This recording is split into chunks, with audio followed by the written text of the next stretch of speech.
A proton and an electron are placed in uniform electric field, uniform electric field में रखे हुए दोनों, the electric force vector acting on them will be equal.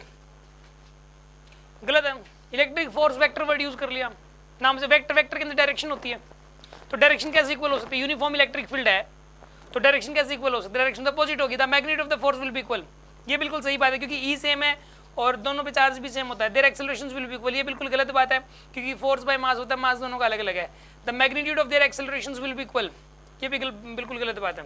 तो सुन लो, electric field यहाँ पे जो है ना, इलेक्ट्रिक फील्ड सपोज ई का है, इलेक्ट्रिक फील्ड कितने का था ये, इसमें एक तो प्लस ई का चार्ज रखा हुआ और एक माइनस ई का। प्रोटॉन के ऊपर कितना चार्ज होता है, प्लस ई, और इलेक्ट्रॉन के ऊपर कितना चार्ज होता है, माइनस ई होता है।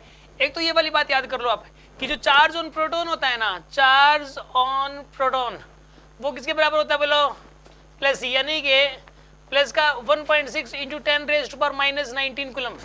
ये वाली बात तो ABCD है फिजिक्स की, ठीक है ना। Charge on electron, charge on electron कितना हो जाएगा बताइए इस केस के अंदर, माइनस ई, यानी कि माइनस का 1.6 इंटू 10⁻⁻19 कूलम। मास की बात करते हैं, mass of proton, mass of proton होता है 1.67 इंटू 10⁻27 kg। एक है mass of electron, mass of electron होता है जी 9.1 इंटू 10⁻31 kg।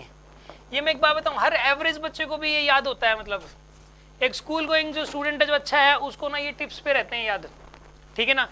और अगर ये याद नहीं, क्योंकि ना ये पता नहीं किस क्वेश्चन में कहाँ पे यूज हो जाए, समझ आ रही है बात आपको। ये चीज़ें आपको कॉन्फिडेंस दिलाएंगे कि मेरे को याद है, ये चीज़ तो पता है, मैं इसका यूज़ कर सकता हूँ कभी भी, ये आपका हथियार है याद होना, ठीक है ना।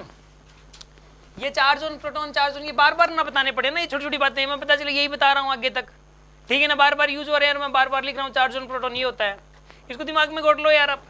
मास ऑफ प्रोटॉन ये वाला हो जाएगा, मास ऑफ इलेक्ट्रॉन ये हो जाएगा, ठीक है ना। अब सुन लो अगली बात, अब एक बात बताओ, देखो यहाँ पे ना इसका लगभग 10,000 गुना का फर्क है। देखो सोचने वाली बात है, 10,000 देखो 10⁻27 10⁻31 kg, 4 जीरो का फर्क आ जाएगा, समझ रहे बात को। तो 4 जीरो किस में होती हैं, 3 जीरो 3000 में, 4 जीरो 10,000 में होती हैं। तो 10,000 का 10,000 गुना ज्यादा है प्रोटॉन का मास इलेक्ट्रॉन से। 10,000 इलेक्ट्रॉन मिलके एक प्रोटॉन बनाते हैं, उतना मास बनाते हैं, तो बहुत कम मास हो गया इलेक्ट्रॉन का, और प्रोटॉन का मास ज्यादा होता है जी। अब सुन लो, यहाँ पे जो फोर्स लगेगा इसके ऊपर वो लगेगा E इंटू ई का इस तरफ, और इस पे जो फोर्स लगेगा वो इस तरफ लगेगा E इंटू ई का। तो फोर्स का मैग्नीट्यूड तो सेम है। अगर ये बोलता क्या फोर्स का मैग्नीट्यूड सेम आएगा, बिल्कुल सही सेम आएगा, E भी सेम है, E इलेक्ट्रो मतलब चार्ज भी सेम है और इलेक्ट्रिक फील्ड भी सेम है, इसलिए बट डायरेक्शन अपोजिट होंगी, डायरेक्शन अपोजिट हो जाएंगी, ठीक है ना।